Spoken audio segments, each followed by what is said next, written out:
Bonjour tout le monde, aujourd'hui je vais vous apprendre à faire des explosions de particules de cette façon, encore de cette façon, ou encore de cette façon, ou encore de cette façon. Voilà. Comment faire propager des particules avec Scratch. C'est parti. Donc, moi, dans Scratch, j'ai déjà dans mon sac à dos les particules. Donc je vais aller les chercher.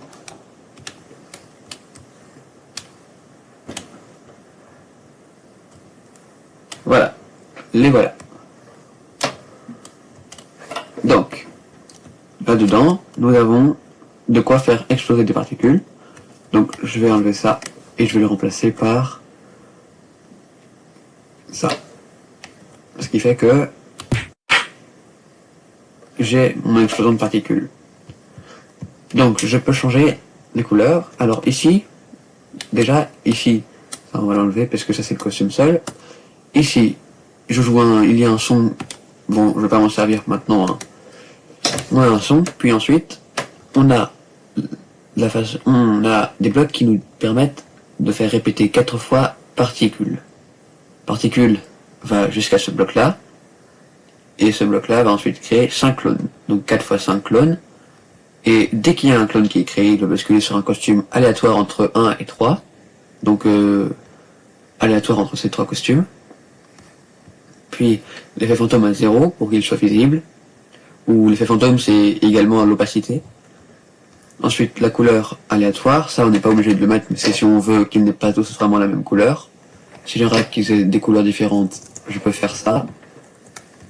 Voilà, ce qui me permet maintenant de voir toutes les couleurs. La luminosité est inférieure ou supérieure, si vous voulez qu'il soit plus sombre que lumineux. Ensuite, nous avons une variable ici. Alors ici, c'était les coordonnées d'autre chose, donc c'est pour ça que je ne vais pas m'en intéresser. On va les faire aller à 0, parce que on ne sait pas... Ouais, après, on a le droit de le mettre où on veut. Donc les clones vont se montrer. Et ici, c'est la propagation. Si je mets plus de nombres négatifs ici, ça va aller plus vers la droite, vers la gauche, pardon. Donc là, plus vers la gauche. Si je mets plus ici, ça ira plus vers la droite. Et si j'équilibre, ça va aller des deux côtés. Ensuite ici, on a la propagation Y. Plus on met des nombres petits négatifs ici, plus elle va se propager vers le bas.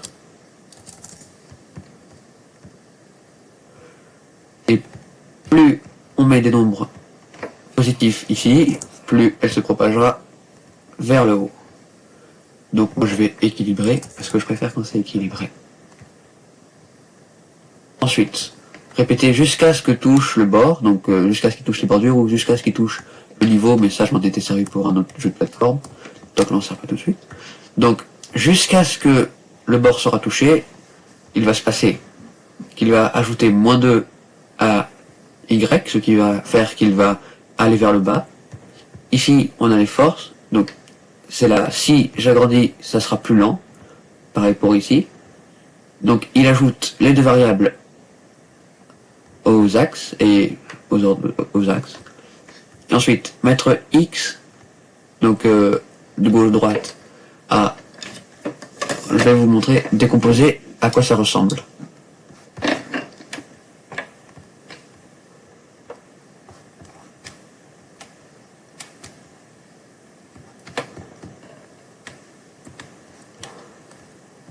Donc, décomposer, ça donne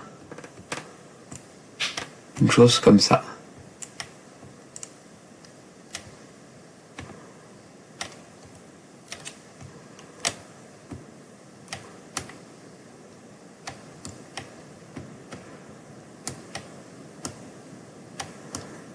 Voilà. Donc, l'axis X plus